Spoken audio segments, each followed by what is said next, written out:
찬송하시겠습니다. 찬송가 191장입니다.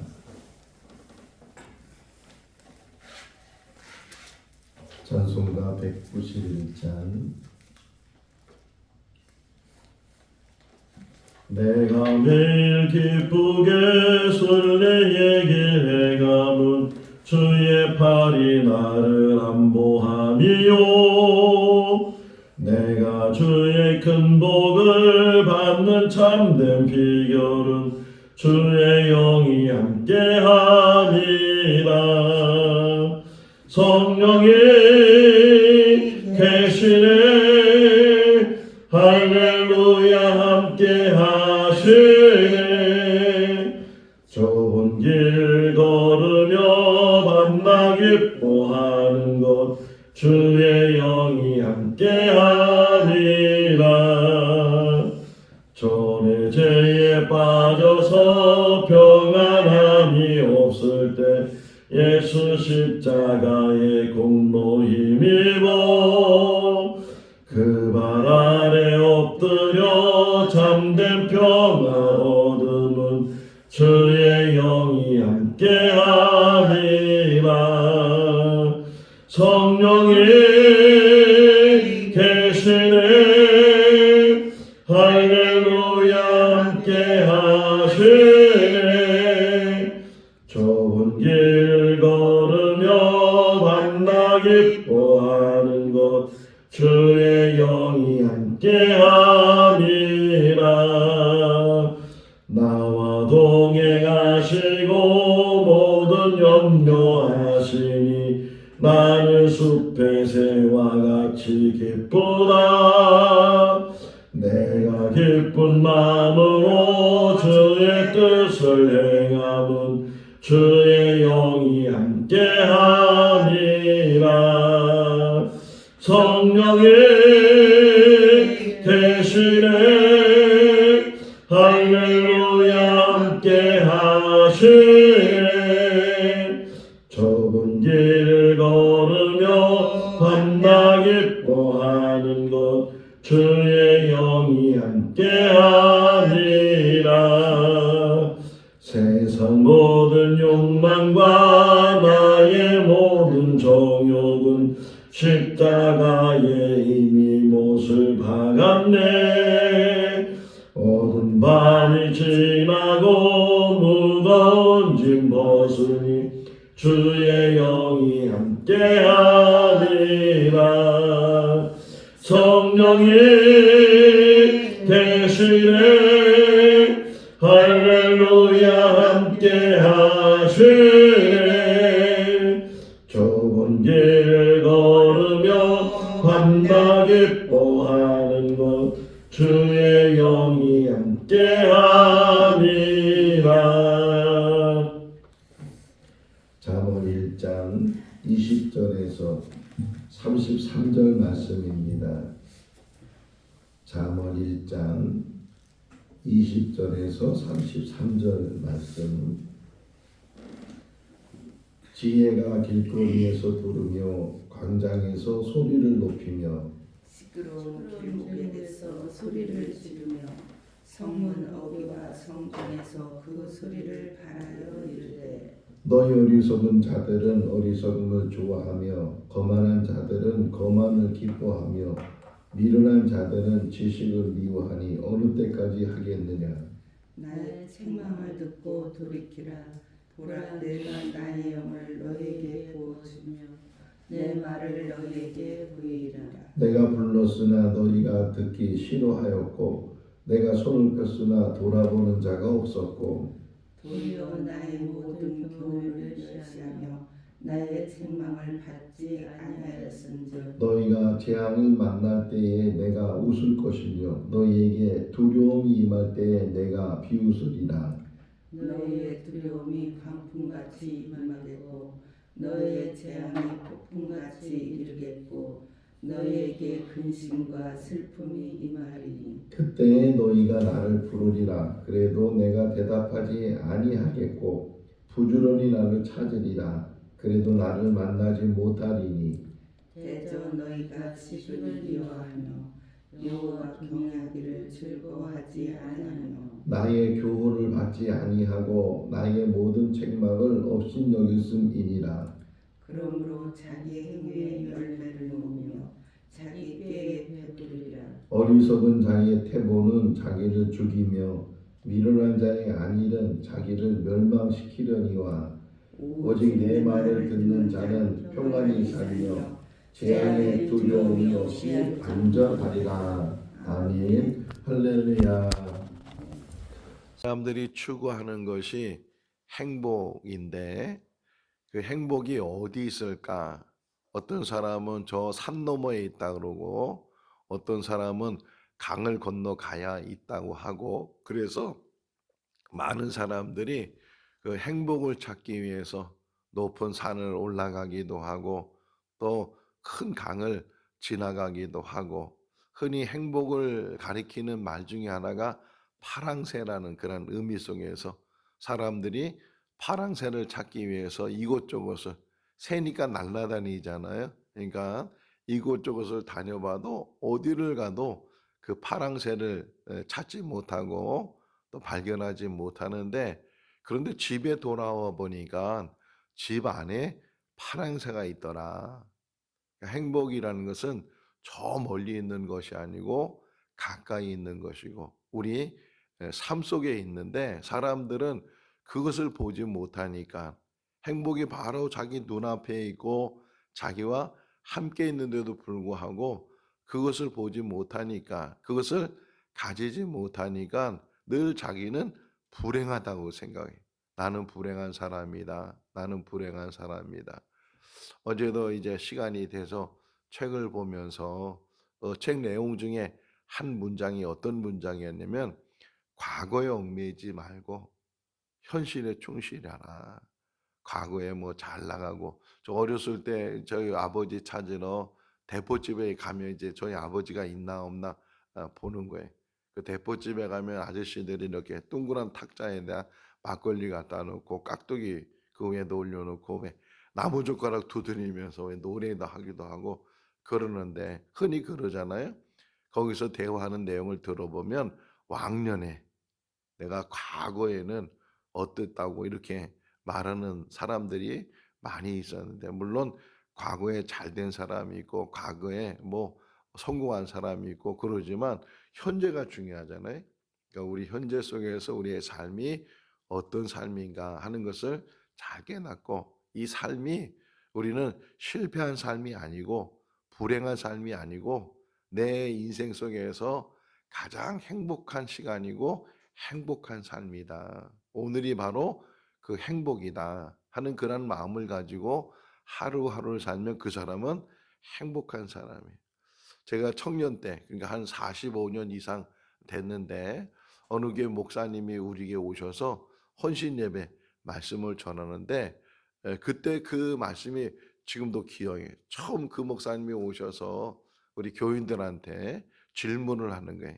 어떤 사람이 사과를 한 상자 가득 사왔는데 그 사과를 보면은 그냥 싱싱한 사과도 있고 뭐 벌레 먹은 사과도 있고 시들시들한 거기가 이게 한 박스 안에 여러 가지 사과가 있는데 그래서 그 목사님이 질문하기를 그러면 여러분은 그 좋은 사과부터 먹을 겁니까? 아니면 그 상한 사과 시들시들하고 벌레 먹고 그런 사과부터 먹을 겁니까? 어느 거부터 먹겠어요? 우리 권사님들은 응? 예? 싱싱한 사과. 왜 싱싱한 사과를 먼저 먹죠? 상한 사과를 먼저 먹어야 그 싱싱한 사과는 나중에 먹을 수도 있는데, 근데 여러분은 진리를 알고 있는 거예요. 대부분의 많은 사람들이 이거 빨리 먹어 치워야지. 그래서 벌레 먹은 거, 시들시들한 거 그렇게 먹다 보면 처음부터 끝까지 제일 나쁜 사과만 먹는다는 거예요. 근데 좋은 사과부터 먹으면 그 사람은 끝까지 좋은 사과, 그중에서 제일 좋은 걸 골라서 먹는 거니까 좋은 사과를 먹는다는 게 우리 인생도 마찬가지. 우리 인생도 오늘이 가장 행복하고 오늘이 나에게 주어진 가장 소중한 시간이고 소중한 날이다 하는 것을 깨닫고 살면 그것은 늘 행복 속에 사는데 나는 왜 이렇게 불행한지 나는 이렇게 힘든지 나는 이렇게 안 되는지 되는 일도 없고 뭐 이런 생각을 가지면 그 마음이 여기 오늘 본문에도 그 마음에 근심이 떠나지 않는다고 그러는데 근심이 떠나지 않는 그런 삶을 살 수도 있다는 거예요. 자, 오늘 시작이 뭐냐면 지혜가 소리를 지르는데 여러 곳에서 길거리에서 소리를 지르기도 하고 광장에서 소리를 지르기도 하고 심지어는 시끌시끌 떠드는 시장 같은 그런 곳에서도 지혜가 소리를 지르기도 하고 이 말이 뭐예요? 지혜는 너무 가까이 있고 항상 지혜는 말한다는 게 우리 기전에 말하고 그래서 지혜가 늘 우리 가운데 지혜를 가져야 된다고 지혜를 배워야 된다고 이렇게 말을 하는데도 불구하고 그거를 귀담아 듣지 못한다는 게 저 어렸을 때 학교 다닐 때 초등학교 다닐 때 늘 여러분도 그런 마음이 있을지 모르겠어요.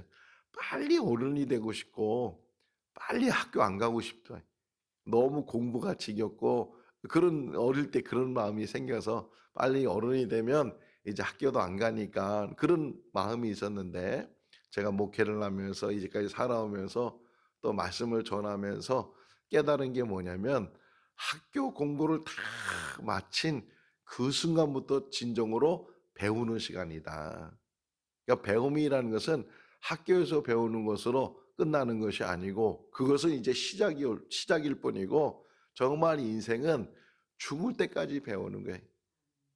이 설교를 듣는 것도 지금 배우는 거거든요. 말씀을 듣고 그 말씀에 또 은혜를 받고 그 말씀에 다시금 새로운 결단을 하고 그런 모든 것들이 배우는 거거든요. 근데 뭘 배워요? 세상은 지식을 배우고 뭐 교과서라는 게 있잖아요. 교과서에 있어서 글씨를 배우고 산수를 배우고 수학을 배우고 뭐 과학을 배우고 여러 과목별로 배우는 것들이 많이 있는데 그게 지식이 있잖아요. 그런데 우리가 정작 배워야 될 것은 지혜를 배우는 거예요, 지혜. 그런데 그 지혜가 어떤 거냐? 어제 잠언 시작하면서 주신 말씀이 뭐냐면 여호와를 경외하는 것이 지식의 근본이다. 지혜의 근본이다. 하나님을 경외하는 것, 하나님을 만나고 하나님에 대해서 우리가 깨닫고 하나님을 믿는 그 믿음이 지혜를 얻는 것이고 야고보서에 보게 되면 지혜라는 것이 두 종류로 나눠지게 되는데 하나는 세상적인 지혜, 그러니까 지혜라는 용어를 쓰는 거죠. 세상적인 지혜가 있고 또 하나는 하늘에서 주시는 지혜가 있다. 지혜도 어떤 면에서는 선물이에요. 그러니까 우리가 기도하면서 기도하잖아. 기도는 뭐가 들어가 있어요? 간구함이 들어가 있는데 그 간구함 속에서 우리가 항상 구해야 되는 게 뭐냐? 지혜라는 게. 자, 잠언의 시작도 중요하지만 잠언의 마지막도 중요하잖아요. 결론이 중요하잖아요. 근데 잠언 결론이 뭐냐면 현숙한 여인에 대한 이야기. 현숙한 여인은 그 어떤 것하고도 비교할 수가 없다. 현숙한 여인을 만난 남자는 행복한 남자다. 그 현숙한 여인은 집을 세우는 여인이고 자녀들을 바르게 가르치는 여인이고 부지런하고 남편을 그 동네의 장로들과 같이 앉을 수 있도록 남편을 세우는 여인이고 그렇게 이 현숙한 여인에 대해서 이야기하는 것처럼 지혜가 우리 가운데 함께 한다면 이 땅에 사는 날 동안에 어떤 누구의 삶보다도 부럽지 않는 삶을 살고 최고의 삶을 산다는 게. 그러니까 있고 없고 뭐 높고 낮고 그건 아무 상관이 없어요. 지금도 우리가 찾아야 되는 것은 지혜 있는 사람의 현자라고 하거든요. 현자를 찾고 현자와 함께하는 것이 우리에게 은혜인데 뭐 찾을 수 있으면 좋고 혹이나 지혜 있는 사람을 찾지 못한다면 내 자신이 자기 스스로가 지혜를 얻어서 그 지혜로운 삶을 산다면 그거보다 더 행복한 것이 없다. 오늘 잠언을 쭉 계속 들으면서 지혜를 계속 묵상하고 이 지혜와 명철을 말하거든요. 지혜와 명철을 계속 묵상하고 내가 지혜로운 사람이 돼야 되겠다. 근데 그 지혜는 지식으로 얻어지는 것이 아니고 하나님의 선물이다. 근데 지혜를 얻는 방법을 여기 말해요. 지혜를 오늘 이 아침에 새벽에 일어나서 다시 말씀을 묵상하면서 아, 지혜를 얻는 방법은 이렇게 하는 거구나 하는 것을 이 잠언의 말씀 한번 읽어볼까요? 23절 말씀이거든요. 23절 같이 읽겠습니다. 나의 책망을 듣고 돌이키라. 보라, 내가 나의 영을 너에게 부어주며 내 말을 너에게 보이리라. 할렐루야. 지혜는 어떤 책을 많이 읽는다고 해서 뭔가 많은 경험을 한다고 해서 무슨 학위를 받는다고 해서 그래서 지혜를 얻어지는 것이 아니고 첫 번째 지혜는 뭐냐? 돌이키는 거예요. 돌이킨다는 의미는 뭐예요? 우리가 지금 가고 있는 방향을 제대로 알고 혹이나 하나님을 향해서 가야 되는데 천국을 향해서 가야 되는데 그 가는 것이 보니까 저 끄트머리 마지막을 보니까 낭떠러지고 멸망의 길이고 이 길로 가면 안 되잖아요. 혹이나 자기가 지금 길을 잘못 가고 있다면 우선 해야 되는 게 뭐예요? 돌이켜야 된다는 거예요. 돌이켜라. 내가 지금 하나님을 향하고 있는지 이거를 잘 분별하고 잘 깨닫고 잘 보고 혹이나 내가 혹이나 또 잘못 길을 들어서 서울 가면 뭐 길이 뭐 정말 복잡하기도 하고 서울에서는 이 차량 운행하는 게 어려운 게 뭐냐면 이 돌이키 좌회전 신호가 잘 없어요. 좌회전 신호가. 그냥 직진해 계속 직진하다 보면 그러다 보면 돌아가야 되는데 다시 이 뒷길로 가야 되는데 그러지 못하고 계속 멀리 가는 그런 경우도 있게 되는데 우리 인생도 마찬가지. 아무리 60이 넘고 70이 넘고 이제 나이가 많이 들었다 할지라도 혹이나 우리 인생을 잘못 갔다면 잘못 살았다면 지금이라도 돌이켜라. 돌이키는 것이 은혜고 하나님을 향하는 것이 은혜고 세상으로 곁길로 나갔다 할지라도 다시금 하나님께 돌아오는 것 이것이 은혜고 축복인데 두 번째가 뭐냐면 그런 사람에게 주의 영 여기 하나님의 영이죠. 나의 영을 너에게 부어주겠다. 예수님께서 승천하시기 전에 제자들에게 또 예수님을 따른 사람들에게 너희는 예루살렘을 떠나지 말고 아버지 약속이 이루어질 때까지 거기 머물러 있어라. 그 아버지 약속이 이루어지는 게 뭐예요? 성령을 보내주시는 것. 요한복음 14장을 보게 되면 내가 이제 가게 될 텐데 아버지께로 가게 될 텐데 내가 가게 되면 나를 대신해서 하나님께서 아버지께서 보혜사를 보내주실 거다. 성령을 보내주실 거다. 성령이 너와 함께 할 거다. 이렇게 예수님 말씀하시는 것처럼 성령을 부어주신다는 게 오늘 이 시간에도 성령이 우리 가운데 임하신 줄로 믿습니다. 창세기 1장 2절 말씀에 보게 되면 성령 그때부터 계시잖아요. 하나님이 세상을 만드실 때 하나님의 영이 수면 위에서 운행하셨다. 이렇게 말씀하고 있는 것처럼 성령은 하나님이셔요. 그러니까 하나님이 임하시는 거예요. 임마누엘. 하나님이 임하시는 그런 축복이 우리에게 있을 때 그게 지혜. 우리가 지혜가 있는가 없는가 이것을 스스로 진단하고 스스로 판단하는 것은 내가 하나님을 잘 믿고 있는지 하나님을 영접했는지 하나님과 함께하는지 사도 바울이 예수님 만난 다음에 그가 변화되면서 깨닫는 진리가 뭐냐면 그리스도 안에 그리스도와 함께 요 두 단어예요. 그리스도 안에 그리스도와 함께 우리들도 그런 믿음 안에 살 수 있기를 바랍니다. 어디 안에? 그리스도 안에. 누구와 함께? 그리스도와 함께. 이 땅에 산 날 동안 그리스도 안에 있고 그리스도 함께 있고 참 감사한 거는 어제도 이렇게 묵상하면서 또 기도하면서 내가 하나님의 집에 거한다는 것이 이렇게 행복하고 이렇게 감사한 일이구나. 이런 깨달음이 또 확 오더라고요. 하나님의 집에 거하는 자. 시편 84편에서도 말하고 있는 것처럼 궁전에 사는 것보다 하나님 성전에 문지기가 더 좋다고 고백하고 있는 것처럼 우리가 하나님의 전에 있다는 것이 얼마나 행복한 일인가. 오늘 이 새벽에도 뭐 다른 사람 같으면 편히 지금 잠을 자고 있을 텐데 얼마나 육신적으로 피곤해요. 그럼에도 불구하고 이게 하나님의 전에 나와서 예비하며 기도하며 또 말씀 들으며 이렇게 하루의 삶을 시작한다는 것이 얼마나 우리에게 큰 축복인가. 하나님의 영이 함께하고 그다음에 세 번째가 뭐냐면 내 말을 너에게 보이리라. 하나님의 말씀은 하나도 땅에 떨어지지 아니하고 그 하나님의 모든 말씀이 이루어질 줄로 믿. 아브라함을 부르실 때 아브라함에게 하나님께서 약속하시잖아요. 너는 복의 근원이 될 것이다. 너를 축복하는 자는 축복을 받을 것이고 너를 저주한 자는 저주를 받을 것인데 그래서 너가 모든 민족의 복이 되게 될 것이다. 이렇게 말씀하시는 것처럼 우리는 뭐냐? 한번 따라해서 나는 복덩어리입니다. 복덩어리. 할렐루야. 내가 있는 가정에 복이 임하고 내가 있는 교회에 복이 임하고 내가 있는 직장에 복이 임하고 내가 가는 곳마다 복이 임하는 게 어떤 사람은 그래서 여러분도 그런 말을 혹시 했을지 모르겠어요. 어느 식당에 들어갔는데 자기가 들어가고 나니까 막 손님들이 막 오는 거예요. 그런 그 보잖아요. 자기는 막 손님을 데리고 다닌다는 게 뭐 그런지 안 그런지 모르지만 자기가 가면 이렇게 잘 된다는 게 할렐루야. 그게 복이잖아요. 하나님께서 우리에게 말씀을 주시고 그 말씀을 이루신다는 게 성경은 약속책이잖아요. 약속을 이제 하시고 그 약속을 이루시는데 그 약속 안에서 전에 우리 말씀 들으면서 예수 이름에 대한 권세에 대한 말씀을 들었잖아요. 내 이름으로 무엇이든지 원하는 대로 구하라 그러면 이루리라.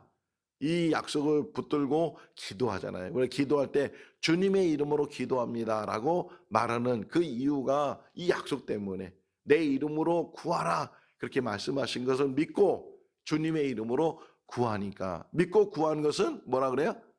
받은 줄로 아나. 할렐루야. 의심하지 말라는 게 두 마음을 품지 말라는 게 기도하면서 의심하고 기도하면서 불신하고 기도하면서도 안 되겠지 안 될 거야 이런 마음을 갖지 말고 안 되는 일도 되게 하시는 분이 하나님이시다. 내게 능력 주시냐면서 내가 모든 일을 할 수 있다고 사도 바울이 고백하고 있는 것처럼 기도의 능력을 가지고 걱정하지 마세요. 근심하지 마세요. 두려워하지 마세요. 무서워하지 마세요.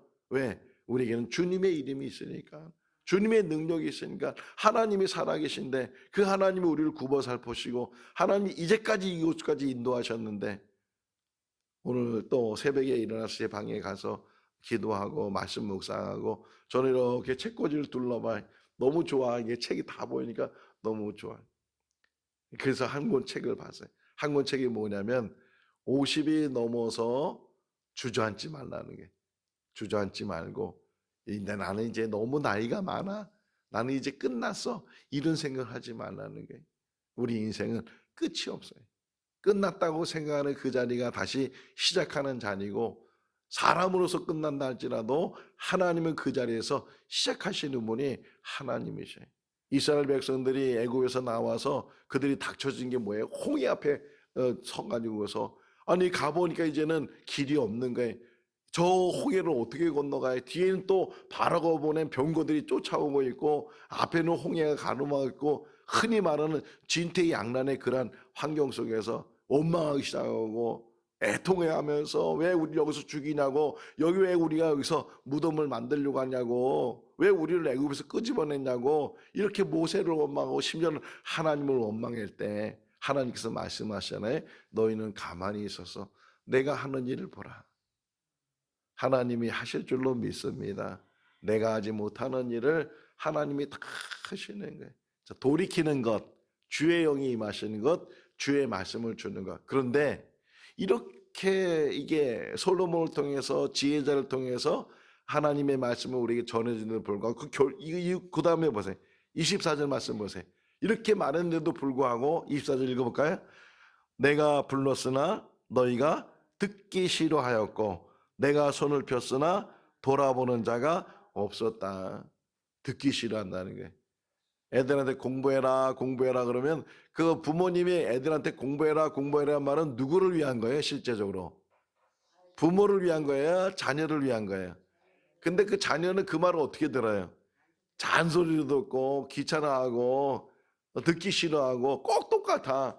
하나님 말씀은 지금 지혜를 주신다고 축복을 주신다고 약속하시고 그 말씀에 지금 지혜 막 사방에서 들린다 그러잖아요. 길거리에서도 광장에 들리고 막 시끌시끌한 데 들리고 막 지혜가 계속 하나님은 주시고 싶어서 하나님은 은혜 베푸고 싶어서 막 하나님은 준비만 되면 받을 수 있는데 그런데 사람들은 귀를 막고 눈을 가리고 마음을 막아서 그래서 이 에스겔서에 보게 되면요. 사람의 마음이 어떤 마음이 되었느냐? 돌 같은 마음이 되어 있다는 돌 같은 돌에다가 아무리 물을 부어보세요. 그 물이 돌 속에 들어가는가? 이 마음이 그렇게 굳어져 가지고서 하나님 말씀을 그렇게 들어도 이 말씀이 마음이 들어가야 되고 삶으로 그것이 체화되고 그래야 되는데 말씀이 안 들어가는 게 말씀이 그러니까 아무리 교회 와도 은혜가 안 된다는 게 하나님 말씀 들으면 졸리기만 하고 뭔 말씀을 듣는지 모르고 그런 이야기를 하는 경우가 많이 있잖아요. 왜 그래요? 마음이 굳어져 있는 거예요. 마음. 그래서 이 새 영을 주셔서 에스겔의 표현이에요. 하나님이 새 영을 주시고 새 마음을 주셔서 굳은 마음을 부드러운 마음으로 할렐루야. 이 잠언을 우리가 들으면서 우리 마음이 부드러워질 수 있기를 바랍니다. 마음이 새로워질 수 마음이 새로워지면요 모든 것이 변해요. 보이는 게 다 변하게 되고 마음만 하나님 앞에 새로워지게 되고 지혜가 내 안에 가득 차여지게 되면요 이 판단하는 것이나 보여지는 모든 것들이 다르게 보여요. 새롭게 보여요. 하나님의 은혜가 내 모든 것이 아름다워 보이고 모든 것이 좋아 보이고 모든 것이 행복해 보이고 그게 지혜예요. 그런 지혜를 하나님이 주신다고 하는데 사람들이 듣기 싫어하고 귀를 막고 심지어는 멸시하고 그러다가 그다음 얘기가 뭐냐면 그러다가 그 사람이 어려움을 당하게 되고 정말 이제는 하나님의 도움이 필요하게 될 때 오히려 그때는 하나님께서 뭘 하신다는 거예요. 하나님께서 아무리 너희들이 불러봐라 내가 대답해야 되니까 내가 비웃겠다. 너희가 아무리 내가 그렇게 먼저 얘기했는데 그 먼저 얘기할 때는 듣지도 않고 그것을 받아들이지도 않고 이제 정말 어려움을 당하게 되고 정말 죽을 지경이 되고 그래가지고 뭔가 찾고 뭔가 해결하려면 그땐 늦었다는 거예요. 유비무환이란 말이죠. 유비무환. 미리 준비해야 환난을 이길 수 있고 환난이 없다는 게 우리들도 우리 인생 속에서 미리 준비하는 거예요. 매일매일 준비하는 거예요. 이 세상 떠날 날이 언제인지 모르니까 매일 떠날 준비를 하고 그러면서 살 준비를 하고 사는 모든 삶이 하나님의 은혜 가운데 살아야 되는데 말씀이에요. 말씀. 그 말씀이 지혜고 말씀 듣는 것이 은혜고 그 말씀 안에 우리가 하루하루 말씀을 많이 한다고 해서 지혜를 많이 하는 것이 아니고 말씀을 적게 알아도 한 절만 알아도 태초에 하나님이 천지를 창조하셨는데 이 한 문장만 알고 있어도요 그 사람은 지혜를 가지고 있어요. 왜? 하나님이 계시다는 것을 알게 되니까 하나님이 세상을 만드시고 하나님이 주관하시고 하나님이 주인이시다라는 것을 알게 되니까 그 안에 지혜가 있는 게 하나님을 안다는 자체가 우리는 다른 어떤 사람들보다 지식이 있는 사람이고 지혜가 있는 사람입니다. 보세요. 27절 읽어볼까요? 너희의 두려움이 강풍같이 임하겠고 너희의 재앙이 폭풍같이 이르겠고 너희에게 근심과 슬픔이 임한다는 게 지혜를 갖지 못하고 하나님을 의지하지 않고 하나님의 신뢰를 갖지 못하면 잘 되는 것 같은데 자기 마음대로 되는 것 같은데 실제로는 나중에 오는 게 뭐예요? 근심, 걱정, 염려 이런 것들 때문에 자기가 자기 인생을 제대로 살아가지 못하는 그때는 때가 늦는다는 게 때가 늦기 전에 하나님 정말 그래서 여기 결론이 뭐냐면 이 32절 33절을 보게 되면 인생 속에서 태보의 삶을 살지 말고 불안한 삶 살지 말고 너희가 안전한 삶을 살아라. 그 안전한 삶이 뭐냐? 재물이 있어서 안전한 것이 아니고 어떤 지위가 있어서 안전한 것이 아니고 뭔가 가지고 있어서 안전한 것이 아니고 하나님이 계시니까. 하나님의 말씀에 계시니까. 그 하나님의 말씀 안에서 참 즐거움이 있고 참 행복이 있고 참 우리의 인생에 기쁨이 있는데 연락이란 말하자.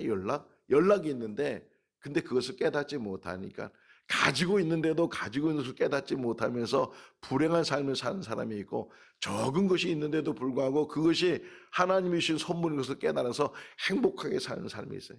그러니까 많고 적음의 부자와 가난함이 아니고 내가 있는 것에 부유함이 있고 내 삶 속에서 행복이 있다는 사실을 깨닫는 것이 지혜다. 여기 하나만 더 볼까요? 예, 하나만 더 보시면 29절 말씀이 29절. 지혜가 없는 사람이 어떤 모습인가?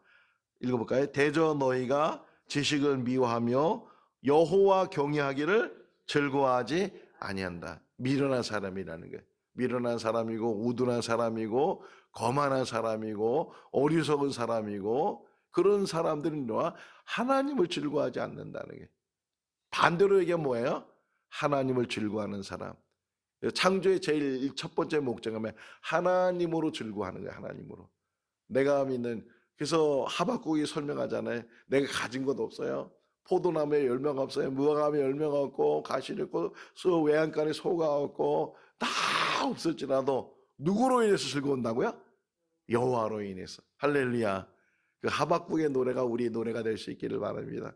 하나님 믿는 그 믿음이 우리를 새롭게 하고, 하나님 믿는 그 믿음이 우리에게 기쁨을 주시고 그 안에 참 행복이 있다. 그러니까 우리는 행복한 사람이에요, 불행한 사람이에요? 행복한 사람이에요. 누가 물어보든 나는 행복한 사람. 이유를 묻는다면 하나님이 계시니까.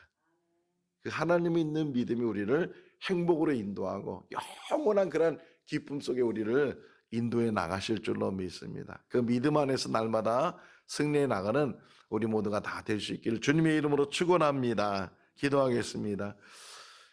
사랑이 많으신 하나님 아버지, 오늘 새날을 주시고 생명을 주시고 주님의 전을 사모하는 마음을 주셔서 이곳까지 나와서 제단 쌓게 해주신 것 감사합니다.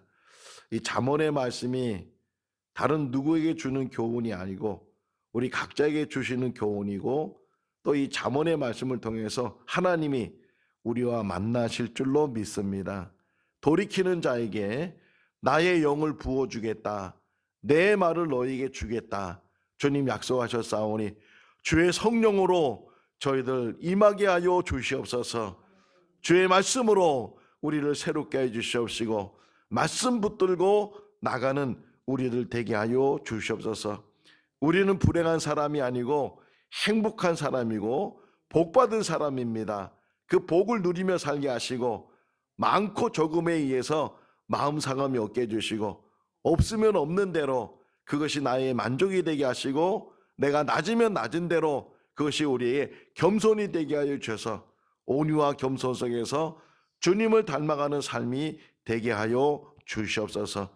오늘도 주 안에서 복된 하루의 삶이 되게 하여 주시기를 간절히 바라옵고 예수 그리스도 이름으로 기도하옵나이다. 아멘. 마쳤습니다. 자유롭게 기도하시기 바랍니다.